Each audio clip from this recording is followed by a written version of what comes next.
welcome to the 2-Month Review, a weekly podcast brought to you by Open Letter and 3%, in which we care much more about Caitlin Clark than we do about audio editing.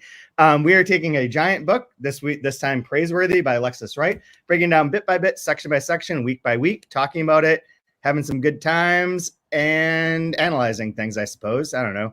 I'm joined as always by Brian Wood, author of Joytime Killbox. I say always, but you're not always here. Not always, yeah. I'm about as reliable as, I don't know, internet when you're traveling abroad. As the swiveling chair sky lady. And as you might have heard, I'm joined again by Kai Astrominus, who I think is going to sign on for the rest of this season at least, and probably not read any of the book. Hey, yeah. You're in the episode. I'm catching up. Right now I'm like a quarter of the way through Duck's Newburyport, so I'm getting there. All right. Okay. Getting the vibes. That's what I'm doing. You only have like 14 more seasons to go, I think. It's good. I'm making good time. I have to say Duck's Newburyport was one of the best seasons to do, because at the end of it we got like a fifth of scotch from the author.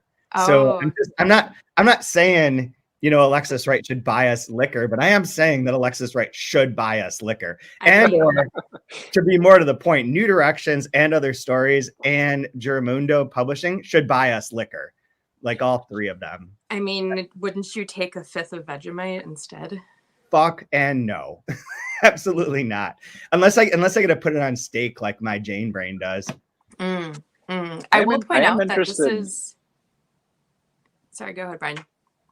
Oh, no, I was interested. He was talking about that, your guest last week, Emmett was talking about that sausage and white bread, just like rolled up. I am interested. We need to do a culinary colonizers of Australia meal plan one day.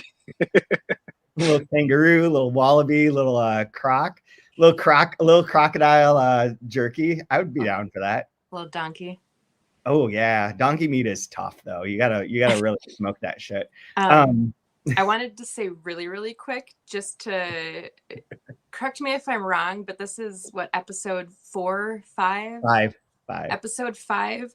Have you guys ever explained the fact that Praiseworthy is the name of the town too? I mean, it was a given, I suppose. Is it? Because I don't know. Because well, I think that could tie into the conversation today, because it becomes representative of like the desire for Aboriginal sovereignty, and therefore that being praiseworthy.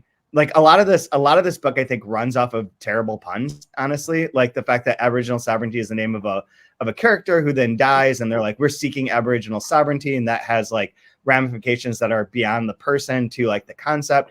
And that the city is praiseworthy is kind of a bad pun for that, or like, I don't know if pun's the correct term. I just like that sort of wordplay. That wordplay is like kind of the engine of parts of this, and is a little on the nose sometimes, but that's not the overall point of the book or the joy of the book. But I think it does drive it. But this, I'm going to start out backwards here. I know we usually banter at the beginning. I want to say that this section, which we read in Moth Opera, the entirety of Moth Opera for today, which goes that's from not the section that I was reading. You read some other fucking shit, like just like a random part of the book. Goes from 265 to 336. It is the third chapter in this book. Oh, and shit. Are you serious? Yep. Well done. There's a schedule online. It's page numbers. I have the ebook. That's not helpful. Oh, I mean, I'm pretty sure that you could reach me by text if you wanted to, and I would have explained it. Oh, I'm pretty sure that's not a one-way street. So Moth Opera is from Oracle 3, Speak Like a Wise Man. And the important part of this is everyone's searching for Aboriginal sovereignty, and then they send in Maximum Superhero Cop God to sort of quell the rebellions in this part of Australia.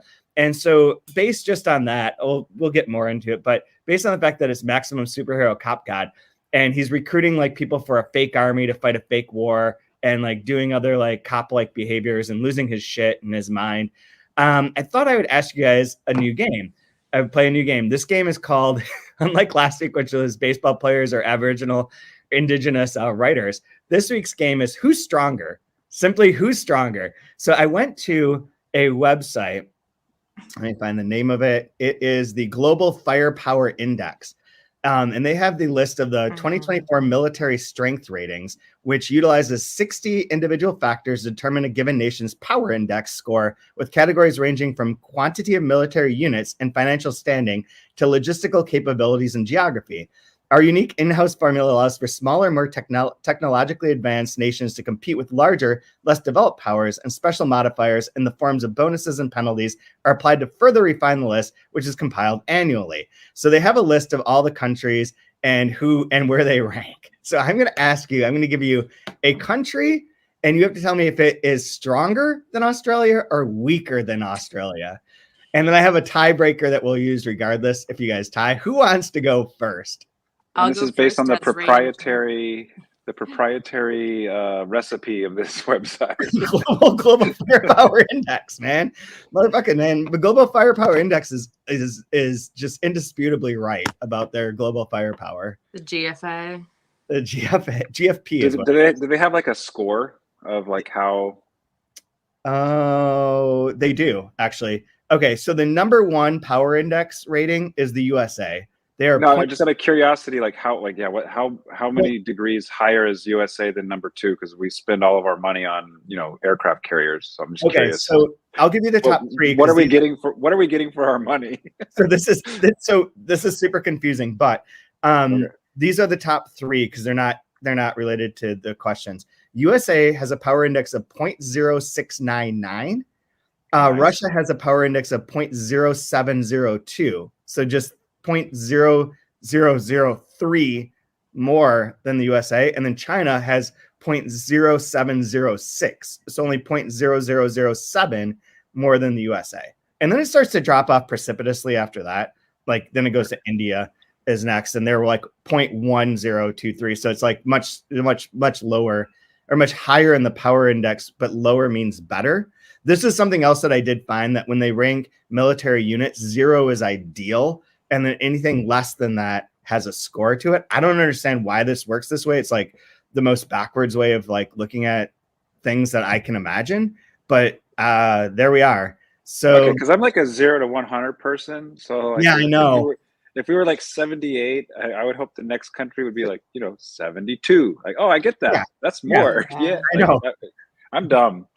So is it like this is like put this in the OPS terms, Is it more like the percentage possibility of getting your ass kicked? So if the US is like 0.06, they got a 6% chance of getting housed. Possibility of getting our asses handed to us on a plate, and then Russia's next. Is Godzilla involved? I don't know too much about Godzilla versus Godzilla Kong New Empire, but Godzilla Kong New Empire is so awesome. That's military firepower. You get Godzilla, he'll truck King Kong right through the pyramids and suplex him. It's like the best sort of defense you could have. Okay, who wants to go first? Australia versus the rest of the world. Who's stronger? Kai, you want to go first? Sure, I'll go as reigning champion of games right now. Okay, so this is an easy one. Spain or Australia? Who's stronger? Spain. Wrong! Australia is higher than Spain. Spain really? Is 4 places below Australia on the power index. Wow. Okay. Yeah, Spain. I mean, come on. You got to think about it for a second. Like Spain is not, they're not known for like working hard or figuring out paperwork very well. So like, I'm pretty sure their military is shambles. It's probably people standing around trying to figure out how to log into the government website. So I think it's pretty safe to say Spain is like a weak military. They literally take naps. They just all the time. They're like flying a plane and taking a nap. I mean, these people are ridiculous. They got to like stop for like their morning beer and like they're no way. I heard a great line in a movie last week where this one character, she's like a personal assistant or something. She was, I've literally been trying to take a nap for 2 years.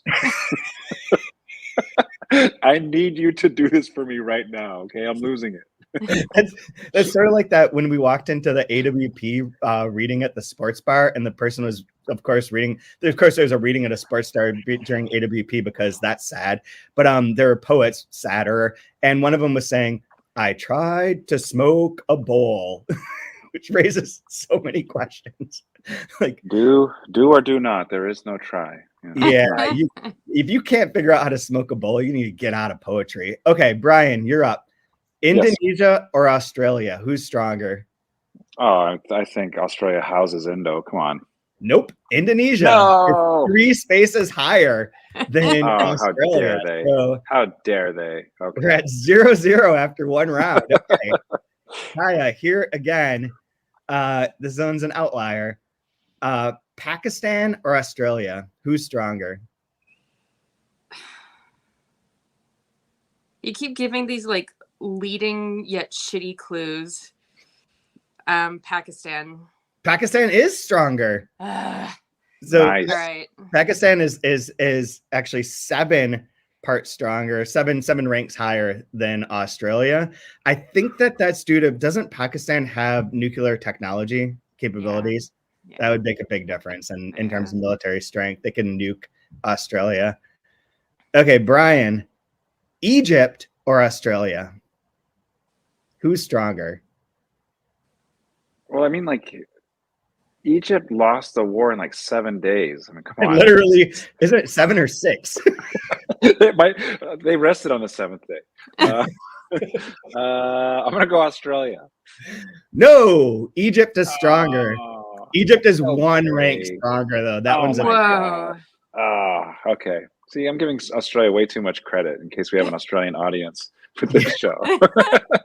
In case you have an Australian audience and one day they are ranked higher than the US. Yeah, You wanna- exactly. Yeah. Don't come first, please. I believed in you when Egypt was better. Come on. Don't forget me. So Kaya, who's leading 1-0. Who's stronger? this thrilling game. For years, yeah. Who's stronger, Ukraine or Australia?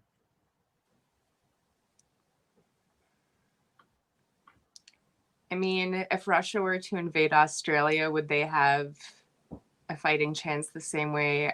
I'm going to say Slava Ukraini, man. Go Ukraine.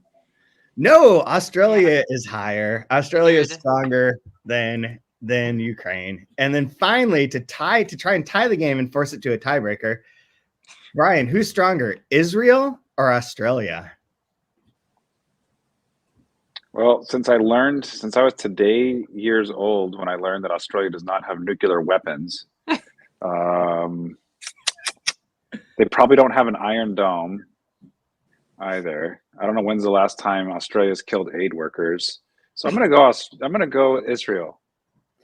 Israel is weaker than Australia. Oh. No. I thought you were going to Israel- wait, don't tell me this for Israel Brian. Be like, Israel beat Egypt. See, this score means nothing. Come on. This score is Israel nothing. is this is not Israel is historically also sort of accurate. demolishing Palestine right now in a way that like makes you fear for the world. Come so, on. yeah, shocking. All right. I was shocked by that one. They're 1 rank below. They're barely Okay. barely below. Ah, So geez. those are super, super close. I picked things that were close to make this a fun game. So Kai, you're a double time champion. You're up 2-0. champion. in I this got game. Caitlin Clark by the new Iowa native Kaya. Damn it. Oh yeah, The like new the Iowa native. Iowa native. Ooh. I could conservatively talk about Caitlin for an hour, but we won't. What was I'm your jacked for tiebreaker? tomorrow's game? What was your tiebreaker? Okay, here's the tiebreaker. What is the total number of people in the Australian military? Oh god. Whoever gets closer gets the point. I need to do some math here because I know that you guys are gonna be way off. Total personnel. Yeah. Someone give me a number here. I'm gonna say 30,000. Okay. I'm gonna say 150,000. Whoa, Brian, you are much closer. It was 57,346. So 30,000, much closer, slightly higher than that. I was gonna say that, but you know. But see, that's not helpful because I need like little maybe more like American fun facts. Like, did you know that Canberra is the capital of Australia? Most Americans don't know that. Like, I need that kind of stuff. I don't even know what the population is of Australia. I don't either. I mean, one of the most interesting things last week though was that the fact that like it's like 90% of the population lives in like Melbourne and Sydney, basically. Like that I did not realize. And that really did shift my perspective on how remote this book is and how like remote these people are and how like cut off from the world, from the metropolis world or from that part of the world, which really makes sense for Tommy Hawk's like desire to leave, but also his like need for an iPad. But anyways, in general, so look at this population map of Australia. Yeah. Wow. So there's Perth. Like Perth is just hanging out there, and then just down there. Is Perth the one in the very middle? No, they're on the west coast. Okay, I can't read the words. Yeah, that's what Emmett was saying, that like most of Australia is an enigma to Australians even. Well, I just looked real quick that according to a 2023 census, it's like 26 point something million people in all of Australia. That's crazy. So it's like a couple New Yorks. Yeah, it's just empty. There's a lot of just that's really for empty. a continent, they're not doing very well population wise. I mean, they're their own standalone continent. No. Yeah. Have you seen the fucking spiders? No, it includes. They just changed the name of it. I'm all confused now. It's not even called Australia anymore. Man, really? Yeah. See, these are the facts that we need. Like, get Emmett on the phone. Yeah. Call Emmett up at 4 a.m. Australia time or whatever. Yeah. Like, yo, bro, what's up? Like, how many why aren't you guys populating more? Is there like they're not Catholic? There's no. Isn't it winter break there anyway right now? Like, so what section of the book did you end up reading? I ended up reading. So like, I'm just gonna say, I know what happens with Aboriginal sovereignty. Oh, the Kindle's updating. I'm two chapters ahead. So the 2 chapters ahead. Yes. What? I took a guess. So, I didn't know. So you have read like Sitting in the Bones? Yes, not all of it though. Like, oh my god. Yeah, it's 100 pages long. That was giant. I read like 6 or 7 Kindle pages of it, but I took it. You're from your illegally discovered Kindle version of this book. Yeah. Thanks to my class, who does not buy any of the books from my class, but steals them from a website that they told me about, which I'm now exploiting until it goes away. Oh yeah, but this is great because this book already it's like a couple of the students in my workshop class could definitely benefit from reading this. Like the things that they're translating have a similar I mean, when I say similar, I don't mean the same. I don't mean similar, but it has that like long sentence structure and all that. So I think that they would like reading it. Interesting. That's cool. What did you do? Did you like so you've read like out of context a bit about Aboriginal sovereignty and don't have like, I mean, I don't know, to be honest, like from the other sections, even through this one has the most plot or the most revelations. Like we get the information that there's a lot of information that's leaked in this chapter. Like number one, that Aboriginal sovereignty had a underage girlfriend and that his brother Tommy Hawk narked on him. And that is why he was going to be arrested for being a pedophile, although he's also underage. He's like 17 and the girl is like 14, 15. So he's like a Wander Franco situation over here. Not to make light of Wander Franco, like his girlfriend's being very young, but nevertheless, like that's what he gets in trouble for. And that's why he goes out to sea and is going to kill himself. There's also like obviously a high suicide rate. We get that information. And then we also get sort of the bits about I don't think that this is necessarily a plot point, but like the assimilation idea that the mayor wants to assimilate. They want to assimilate into Australian culture, but yet they also want their Aboriginal sovereignty. So there's this back and forth between like desire for true sovereignty, but also to be part of Australia, given like the assimilation benefits of, getting support from this mighty military. to protect the lands. So there's like a little bit of that. So there's that background. There's still not a lot of plot. So everything coming up to this, you've got like the entirety of the plot so far, I think, is that Widespread / Cosman Steel is trying to get donkeys so that there's a form of transportation once all the oil runs out and the fossil fuels are gone. There's a haze sitting over Praiseworthy and over this part of the land. Aboriginal sovereignty probably kills himself or theoretically kills himself.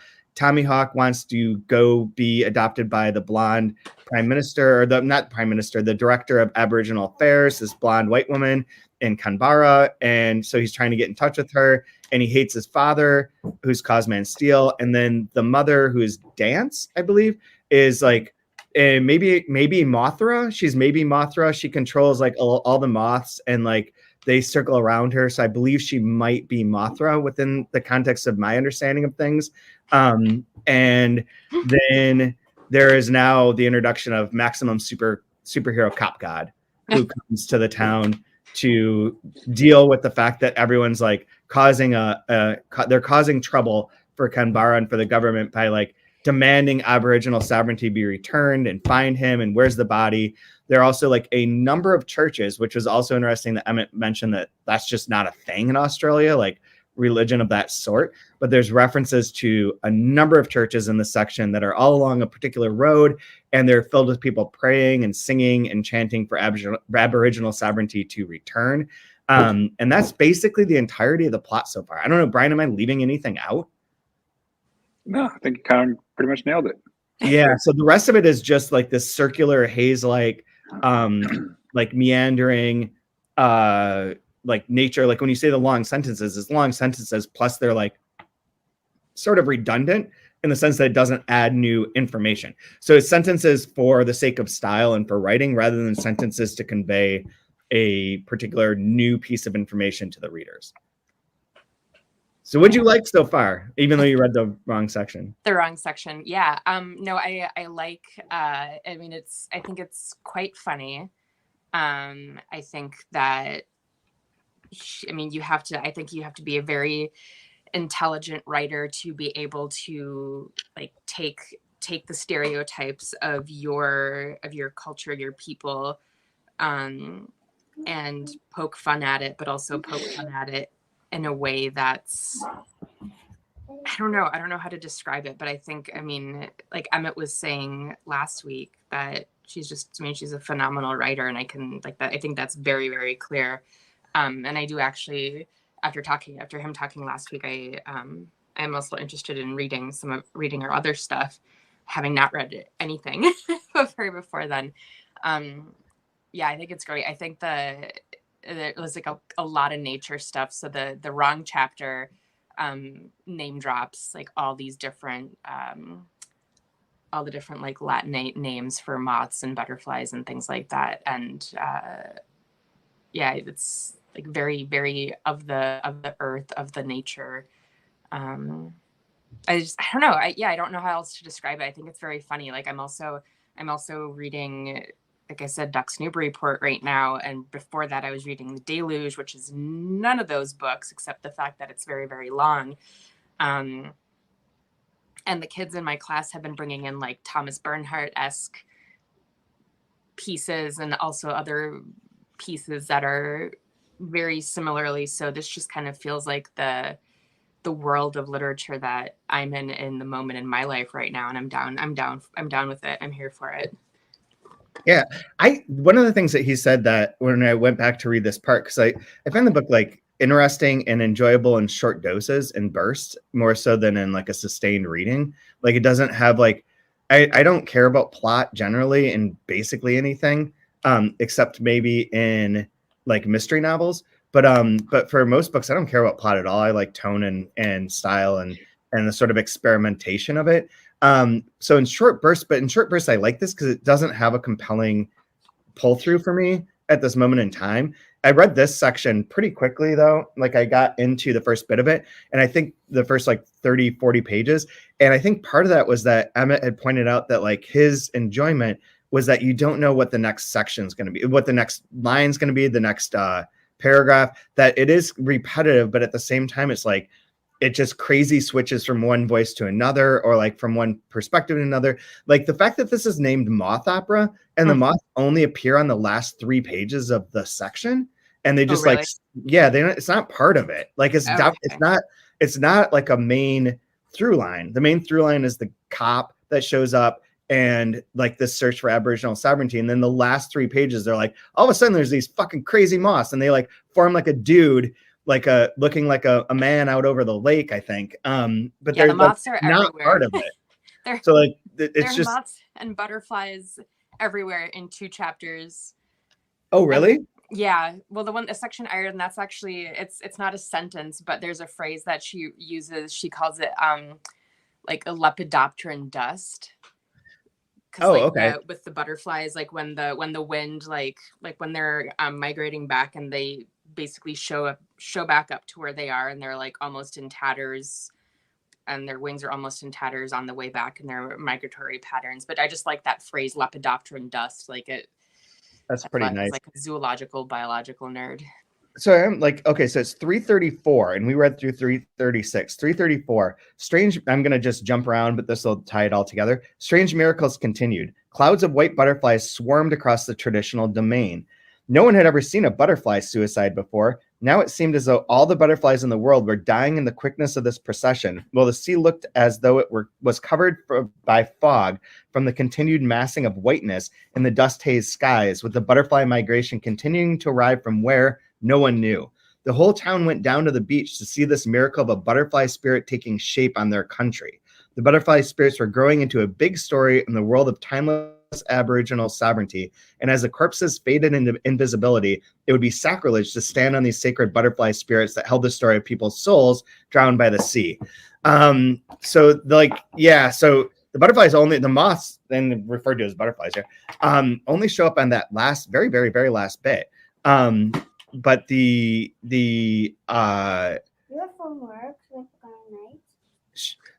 It only shows up there, and it does seem to be like 2 things, like that represents kind of the nature and the impact of like people on nature, and that their deaths and like the stepping on like their spirits. That there's constantly like that reference to like the years and the inhabitants and the spirits, which I don't know how to do this as a clean segue, but Brian, you had a really fun YouTube video that you shared that I'm going to put on that'll drop into this podcast that revolves around the idea of like acknowledging that First Nations people were here first, and like now we're like, hey, let's pay attention to this. But the paying attention to it is like very disjointed and a bit like almost facetious in my opinion, but like it's sort of like acknowledged, but like not really pay attention to. And I think that both with this section, but also mainly the cop guy, that he comes there and is just like, these people aren't pure. They're not pure enough, like Aboriginal. This is all crazy. They're not doing the right thing. They need to be better at everything. And he goes kind of mad. It reminded me too of the video you sent of Norm Macdonald. So you take it away. Oh, so it was a bit that Norm Macdonald does.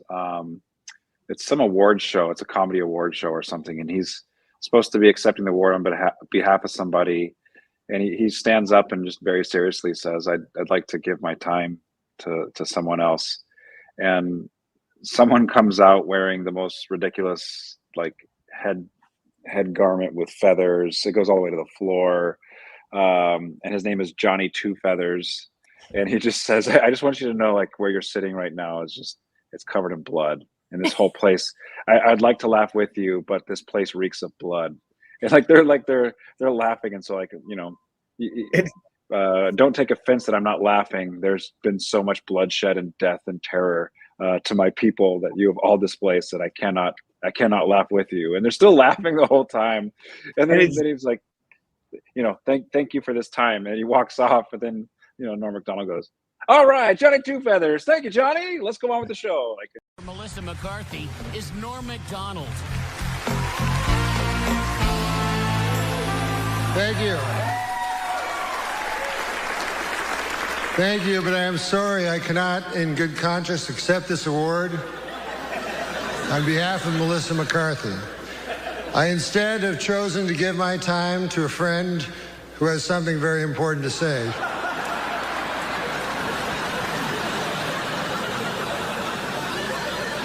My name is Johnny Two Feathers. While you enjoy tonight's show, I want you to think about something. The spot where you're sitting, every square foot of ground in this country was stolen from my ancestors. And after you stole it, you murdered them. So you'll forgive us if we do not laugh along. There is nothing funny about the extermination of a people. The theater stinks of blood. That's all I have to say. Oh. Johnny Two Feathers, everybody. Johnny Two Feathers. Give him a wave, Johnny. Johnny, you don't want to wave? All right. Well, Johnny Two Feathers, everybody. Let's move on, right? Like this idea of like, it's like I think it's wonderful to recognize. I think that's fantastic. It's a great start. But it's like I was just reading this article about discrimination of women in the workplace, and this researcher, she was like saying like some of the major faux pas and problems in this paper is we are all too confident and happy with the progress we're making. Like, look how great we're doing. Like overstating what we're doing and it's almost as like, for me, it's at least it's like this guilt and this shame of how awful or despicable something is and not wanting to rest in that and not wanting to contain that. And so capping it off and saying, oh, glad I'm doing good. Like, yeah, my ancestors displaced the Seneca Nation, which is where my house is right now. Like, shit. Well, glad I got that out of the way. I'm okay now, right? What do we actually do to help things? I just thought that Norm Macdonald bit, it's from 2012, was a wonderful. I mean, obviously it's being humorous, but this book makes me. It's funny, but it makes me so sad at the same time, and it's nice to just kind of sit in that and dwell on it, but then also ask like, geez, what the hell am I actually doing? Yeah, I love that Norm Macdonald bit because it reminds me of like a Nathan Fielder sketch where like it's just straight. Like I hadn't thought of Nathan Fielder in relation to Norm Macdonald until seeing that, but like there is that bit of their quote unquote comedy where it's just like social realism. Like it's like, here is the thing. Now, how do you react to it? And if people are laughing at it, he doesn't play it for a joke at all. Like I mean, maybe he is conceptually, but in the presentation of it, he literally, like you said, stands behind him, and the guy says like the direct truth, and everyone's like, oh, okay, like we're not going to do anything about that. We're not going to. Instead, we're just going to think this is funny, like a Andy Kaufman bit. Andy Kaufman, yeah, and the whole joke was the entire joke is Norm Macdonald standing behind him with his hands folded, doing this like serious look of this is really important, right? That is the actual joke, right? Hey, we're doing this comedy show. Let's check this box here that we recognize. You know, I want to give my time. It's this like Hollywood talking about global warming and the impact of, and like they all live in 80,000 square foot homes in Malibu, and it's like, okay, thank you for taking your platform to, stand on this, and it's all false and fake, and get out of here. Isn't that kind of Tommy Hawk's role in a possibly reverse way? Like that sort of, yeah, isn't that kind of what his role is? Do you guys think? Like if he's like walking around being like, I mean, I don't know if it's a spoiler, but 2 chapters ahead, he has an iPhone. Oh yeah, he has an iPhone. Okay, but like he's like always carrying the iPhone around and like always has it, and everybody around him is like, oh, like like look at that flashy flash. Like in this chapter, he has to sneak into someone's house to charge it because this is 296. Yeah, page numbers don't mean anything. Oh, sorry. This line in particular, if you had these numbers, it wouldn't match up, to be honest. This is one of my favorite lines of the week, actually, and I think it's perfect what you're saying, where it's like this like clash of modernity, like this clash of modernity and where you fit in. And it's a wonderful, like, sad but really funny line. It's one of those long lines, but it's like whip smart. Love it. On my version, it's on page 296, right in the middle. The iPhone was taking an eternity to charge on the slow use electricity supplier's low voltage pay as you use card, paid by pension money and slotted into the meter box for all the family to use until it cashed out. And he prayed for the federal government's golden-haired guardian angel, the Saint Mother Holy Minister in charge of all Aboriginal children, to hover above him in this moment of great peril and to prevent him from being caught by marauding Black people. And then I have the next line underlined as well. And all the while he cursed her because his stupid parents refused to live in the 21st century and had cut the power off to their house so he could not use any of their precious electricity. But like, that is both funny and like, that was one of the ones I was thinking of in terms of like the initial conception of this is that, you know, it's like, and my initial conception was that Praiseworthy is like an Aboriginal city, but is a city. And like the fact that they have to pay for electricity using like a card as a pay-as-you-go sort of situation is like really reduces that into something that's much more like tenuous, and like the government's influence is so much more prominent, and the sort of like level of quality of life is different than what I was initially like picturing in my mind. Well, I love the way like these two brothers, like when you think about the juxtaposition of them, where like one's gonna walk into the ocean and the other's moment of great peril is, can I get my iPhone charged? Yep. YouTube Venture, I have to take the kid to the bathroom. Okay.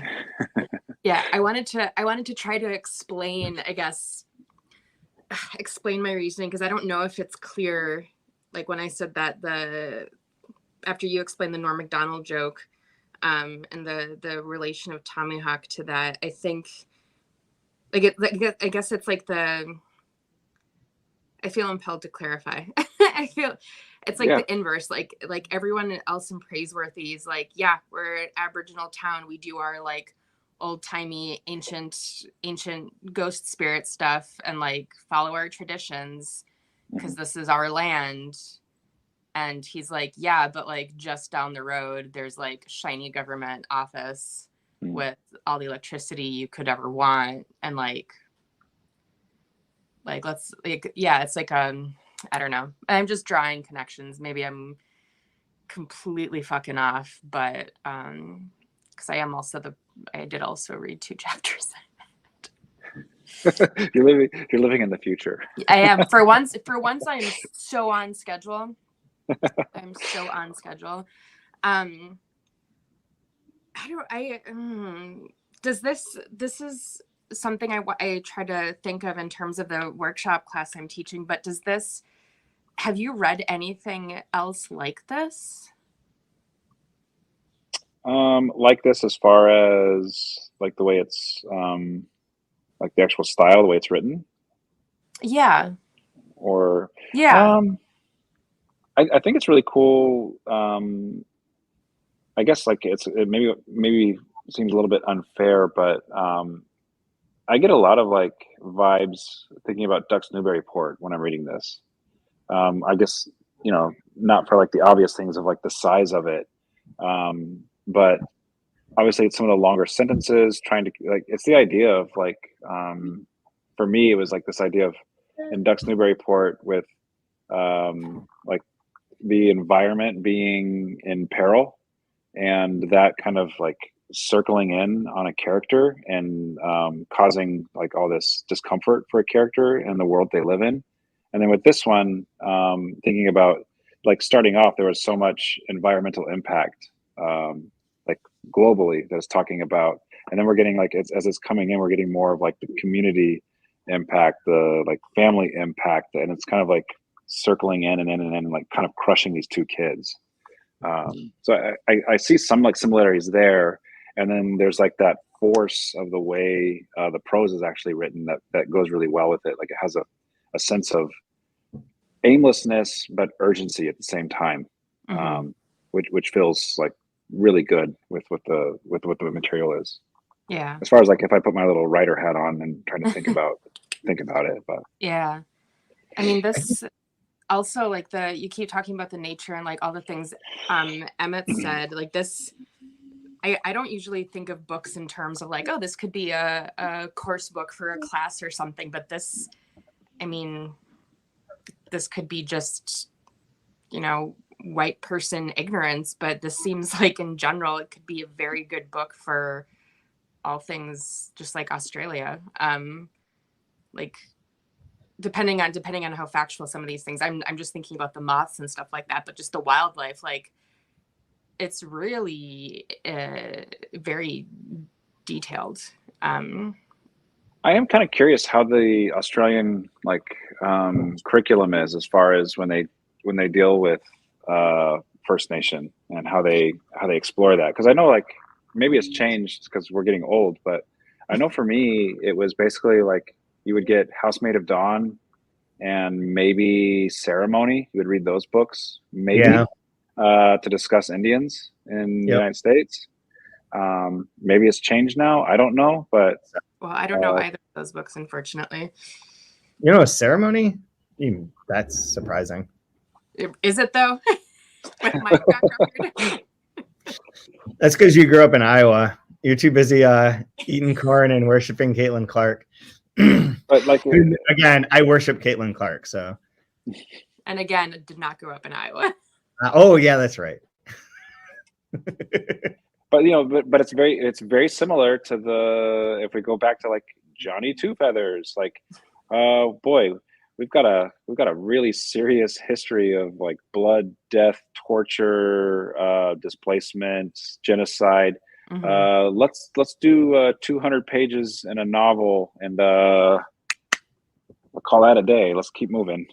Yeah. Nothing to see here. Moving on, right? Like again, not to beat the dead horse, but that is like the curse too, where they're like, we have indigenous art in our houses that we're building here for you to buy at an exorbitant price. Isn't this wonderful? Here's this art, and everyone's like, ew. It's like super cringy, and it's played so straight by Emma Stone. It's like wonderful. Like that it does make you think, and that kind of we could tie it in perfect, because she gets mad that he's holding an iPhone with the property. So there you go. You have the iPhone next to the indigenous art. There you go. Yeah. I mean, that's one of the key points. That and he wants to get cocked. So like we get cuck material via the curse for the and Bandit episode. And we can bring in Bandit perfectly. Yeah. Poor Bandit. Bandit. Well, I don't know. I mean, people are into that. So like, I think Kai's got a great point though, because this has been a wonderful kind of like introduction into like exposing as if I needed illuminated. Like, wow, I've got a lot of blind spots, and I have a lot of like gaps in what I need to know and understand if I'm going to interact with the world in any kind of meaningful way. Mm-hmm. And so it's been so humbling to read this and realize I don't know anything. Wow. And so like all the different like threads and way, like you start pulling on a thread and what do you like uncover and discover. It's been really fascinating to, I mean, you only have to go back about 70,000 years to get a start of, you know, how this begins. The first civilization basically on Earth. Yeah. Cool. That have been in the same place longer than any other people on the planet Earth. Ooh, okay. And then you start thinking about displacement and taking that away just recently, and what does that actually mean? What kind of pain is like, that's undescribable and unknowable for really any other culture. It's like, can we be done with this episode so I can say I did it and I can move on and not have to think about that ever again and feel good about myself and go have a latte? We get it. There's blood. It's everywhere. Johnny Two Feathers, everyone. Johnny Two Feathers. Yeah.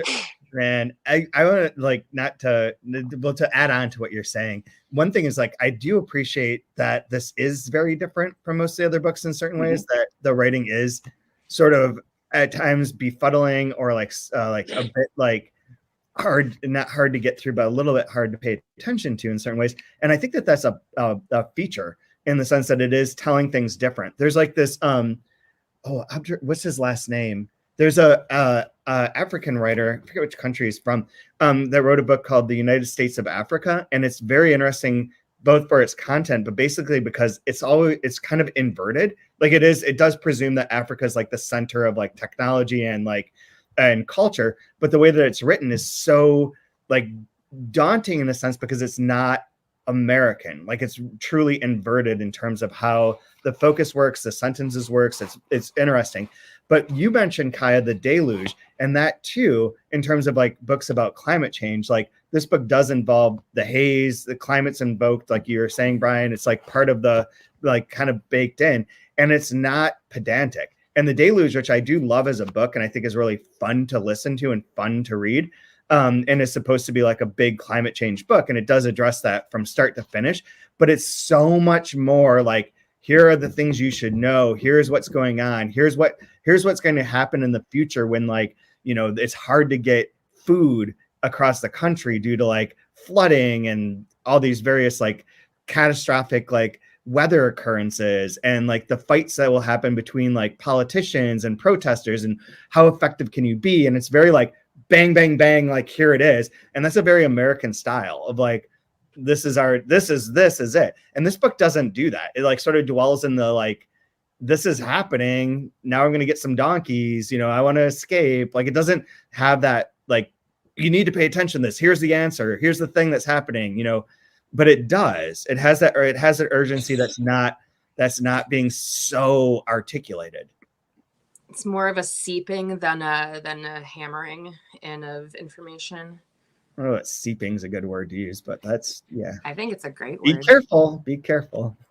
But even though the other thing too, I just want to bring up is like I do so much appreciate like Emmett showing up, and it kind of makes me think like that idea of recognizing the people and the stories that have come before you, and like what are you standing on? Because I start thinking about like, you know, Canada, them, us, these like post-colonial countries that are like, the foundation is all like very similar. And so then there's this kind of idea of like the literature in these places where there's, you know, for lack of better terms, like there's the white literature, and then there's indigenous literature. And yeah, how those stories are told, how do we interact with them, how do we share them, how, like I think that's really interesting that we can all share that same like that same similar history, that same like violence, and what do we do with it now? I think it's really cool.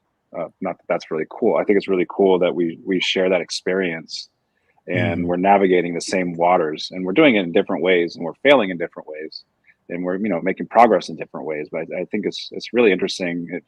I'm glad he started last podcast that way, because it was really a great reminder for me as we're reading this book. So just wanted to thank him for that. That was really cool. Yeah, Emmett was really helpful on all this. I also, for anyone listening that's not that does not subscribe to Between the Covers, David Naiman's podcast that comes out through Tin House, he interviewed Alexis Wright for this week's episode.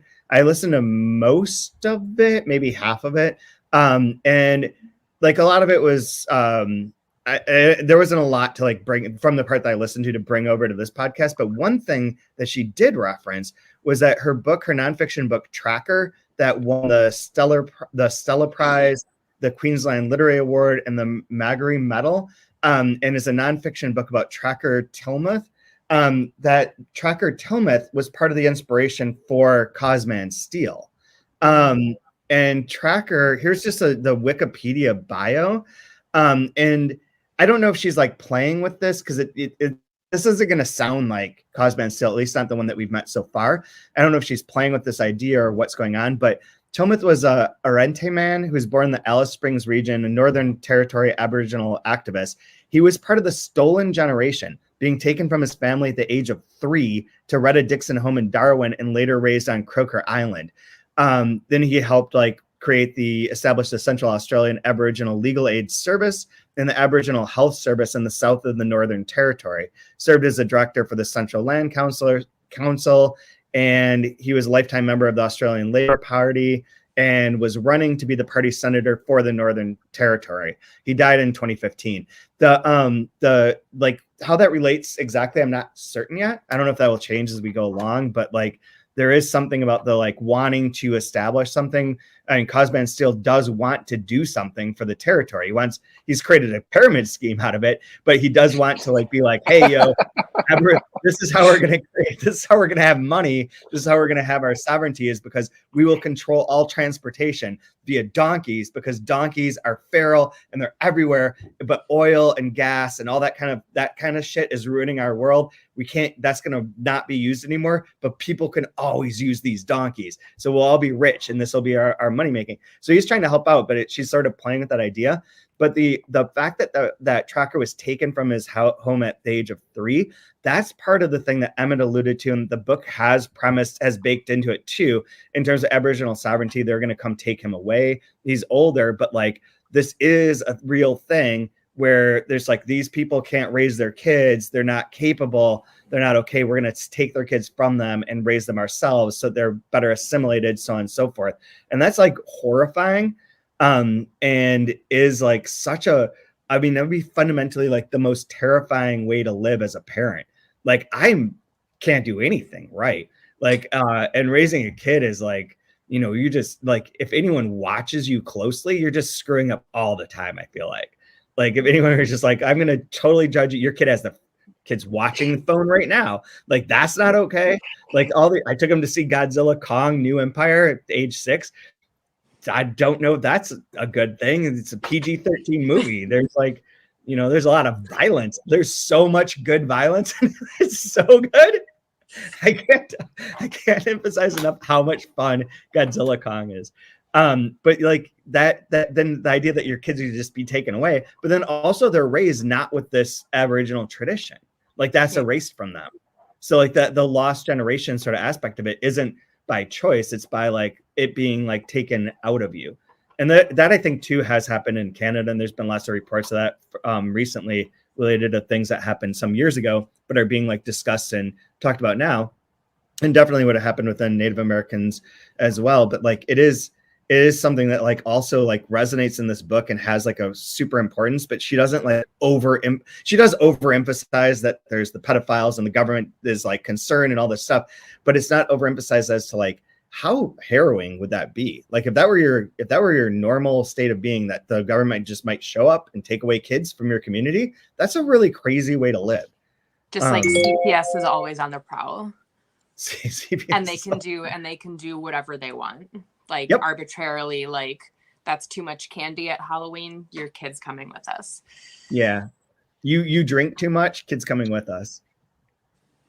Like that, you watch pornography, kids coming with us. Like under the rules that they have for this, it's like, I don't know if there's like specific like levels or ways that they grade it, but like the things that they're banned for this reason and under the belief that everyone's a pedophile and that they're incapable of raising their kids are like no porn and no booze. And like that's like crazy. Like when our Instagram economy runs off of like people making jokes about how they're like iffy parenting skills and like they drink too much and they like have tricks so that they can get away from their kids. Like that's sort of like the joke economy of Instagram. And in Australia, that's like they're instead like the way that they want the Indigenous people to live or Aboriginal people to live is like the Bluey model. And the Bluey model is fucked. That's part of the reason I think Bluey is a terrible show. Is that it's not realistic in a way that's like actually bullshit. It's like religion. Fuck Bluey is my final statement on that. Coming in hot. So I have to get to class. So do you guys have a favorite line from a section we have not read? Yeah, well, I told you the phrase that I really liked was lepidopteran dust, where she's describing the general disintegration of all these moths and butterflies and just like their dust in the wind, but lepidopteran dust. I like it. I love that line. Shh, Alex, wait. There was a section I wanted to read out loud, but it would be too long now to talk about. Where is it though? I had it here. Oh, this part that talks about that everyone would be able to see that the murder of Aboriginal sovereignty. And he's kept cranking the philosophical opera his mind was staging with Aboriginal sovereignty, enjoying his role as the dead director who was out for revenge to get the fat little brother as a murderer for killing him slowly, to drive him to his own death with a gangbuster cast of totally unsophisticated and unskilled actors without any inkling of clicking castanets between them to create a bit of excitement, while for endless hours they stumbled around the stage with boring continuous monologues spoken to each other that when you thought they would stop, never ended, and he could barely manage to shut out the dullness, the extreme tedium of having Aboriginal sovereignty boring him out of his mind any further. So it's a part that I really liked for like Tommy Hawk and for the relationship to like this. Now that Aboriginal sovereignty is gone, this is equally nonsense. Like these people are horrible. He hates being there. That sort of like disdain for it all. I really liked. But Brian, did you have another line of the week or? I'll play off yours. What if Absaw was not dead? What if he was just half dead? What do you reckon happened to your brother, eh? I like that. The other one that I marked here as line of the week is there's a quote on 286 where it's like, the boy punched the awesomeness of this big government of Australia dream world into the air. You are the best, you government. Go, you white people. I saw that one. Yeah. The non-funny part really quick that you read, or the non-funny part, but the part that you read, Chad, I wanted to point out also that it's so eloquent. It's so simple, but it's so eloquent. And I think that's what just like cold reading a random chapter has drawn me to Alexis Wright as an author. I'll end by pointing out that Miss Macintosh, My Darling is now available from Dalkey Archive with it's thick. It's 1,300 and whatever pages it is, 1,321.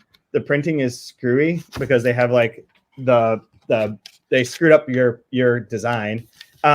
No surprise there, but I do want to point out to anyone who's listening, and I'm sure everyone listens to the end of this podcast, that this book has only been made possible thanks to Kaya's work of designing it, laying it out, and being able to find a format in which it was printable as one volume rather than 2 volumes before, because this is not standard to have a 1,300 page book on like acid-free paper. This is like unusual to the extreme, and it makes me sad that they fucked the last page up, but such is life. Yep, I did not send it to the printer, so that was not. No, it shouldn't have. This should not never have happened. There's actually a blank page beforehand too, which is unnecessary. But like, whatever. They do the best they can. They try real hard. Someone didn't proof the proof. They sent it to us 14 times. Nobody went to the last page. Also, a book that I believe 0 people that work at this press have read more than 20 pages of. There's that.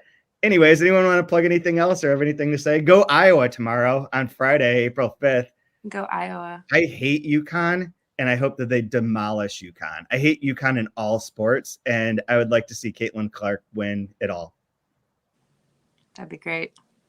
And also, I mean, worth noting, the game on Monday between LSU and Iowa is the most watched sporting event. It was the 3rd most watched sporting event of the past year. More than every NBA game, more than every NBA game, more than everything but the Super Bowl, like more than every Major League Baseball game. Like the viewership numbers are off the charts, which I just want to point out is pretty cool. It's sort of what you said, Brian, about like women in the workplace. Like that is a positive. This is a positive thing. Like they have to build off of. So wait, we can go in the workplace? No. Oh.